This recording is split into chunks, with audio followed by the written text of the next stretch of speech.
Boy, spring is really on the way. The weather's getting warm here in North Carolina. Oh, at last.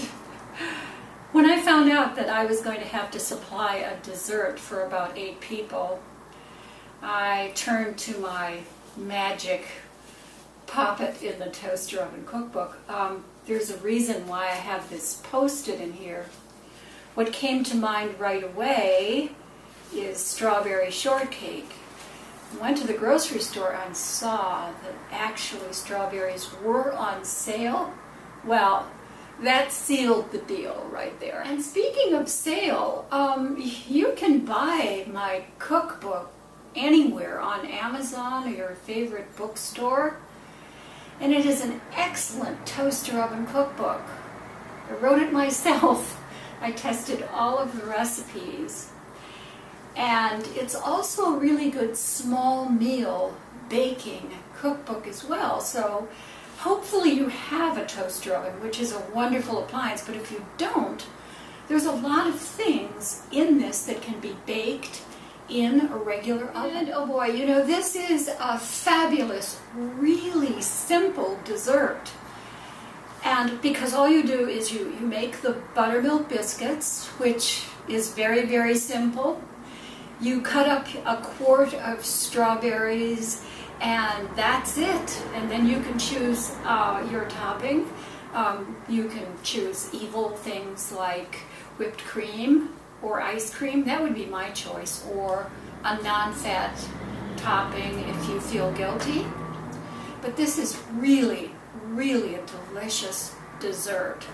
And it's a good make-ahead recipe, which is why I'm going to do it today. It's no time at all. So I've got the ingredients laid out here, just for the biscuits and the strawberries and the pan. But before I do anything else, I'm going to preheat my toaster oven to 400 degrees. So this is what I have here for the biscuit ingredients. Here is a quarter of a cup of margarine. Now you can use butter if you want. I'm using margarine. Here is a cup of buttermilk. And you know, if you don't have buttermilk, you can use non-fat plain yogurt and mix it with water to make it liquid. Or you can add a little vinegar to regular milk and to sour it. So that will be like buttermilk. I have this pastry cutter. If you don't have one of those, you can certainly use 2 forks to cut these ingredients into the flour. And over here I have 2 cups of unbleached flour. That's my preference. I like the unbleached. And I have added to that 2 teaspoons of baking powder and salt to taste. For me, it was about maybe 3/4 of a teaspoon of salt. I like salt. Okay, and over here I have a quart of beautiful strawberries. And I have rinsed them and sliced them up, taking the greens off, of course. I have added 2 teaspoons of lemon juice and then 2 tablespoons of just regular sugar. And if you want, you can use raw sugar, but just sugar will do just fine. And then over here I have my baking pan. You get a baking pan with a toaster oven. And I've oiled it a little bit. So that's all set for the biscuits. And now I will mix up the biscuits. Yeah, I'm moving this a little closer just so you can see it. This is the quarter of a cup of margarine, and that's going in. Like that. And then the cup of buttermilk.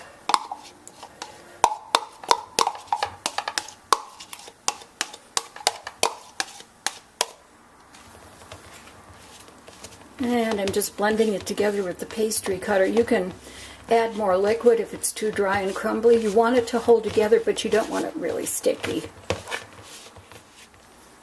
Now, I've made these buttermilk biscuits a couple times, and what I found out is that actually what I have in my cookbook is turning the dough out on a lightly floured surface, which of course you can do, and kneading it for a few times. Don't want to knead it too much because the biscuits will get tough.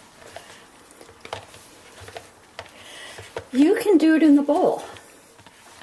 And you want it all to hold together like that.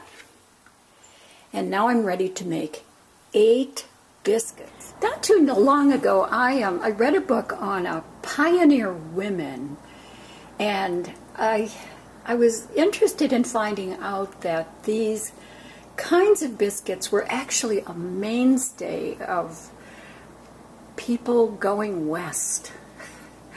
Now, they need to be flattened. You can do it with a spoon. That's what the cookbook says. I have found that this flattening can be done manually.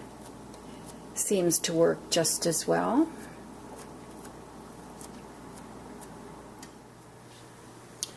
Okay, so the biscuits are going in to the oven. And I'm going to set the timer. This is at 400. I'm going to set the timer 15 minutes. And what the recipe says, or until lightly browned on top. If you want to, you could test them, poke them with a toothpick. If it comes out clean, you know they're done. That was indeed 15 minutes at 400, and their biscuits are beautifully lightly browned. I think I can sacrifice my serving at the party to test it. So, time for assembly. Now, what I like to do is to cut that biscuit in half, which is what I've done. You actually get 2 strawberry shortcakes.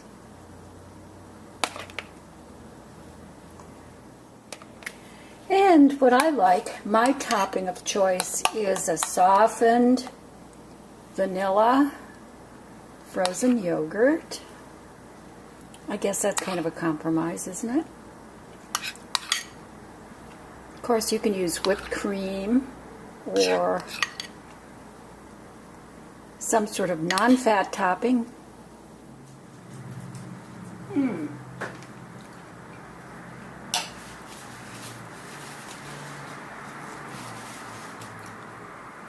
There's a wonderful food critic here in North Carolina on TV who has just written a book called Foods That Make You Say when he reviews a restaurant and he likes the food. He always goes, I really want to read his book. I don't know if I'm saying it quite the way he does, but I think it's going to be a very good read. This is simply delicious. How can you go wrong?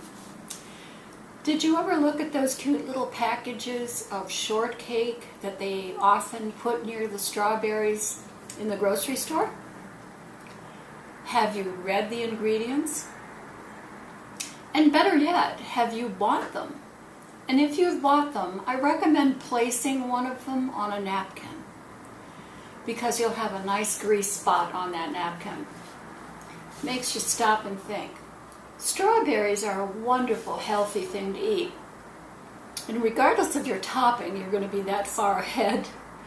But I would recommend making your own biscuits. You could see how easy it is, and it's much better for you. Pioneering tradition alive and well. Make more food. Make more healthy food. Buy my toaster oven cookbook.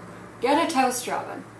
And check out my website. Free online art classes. Yes, totally free. Lots of wonderful art lessons there that I have written after 50-some years of teaching.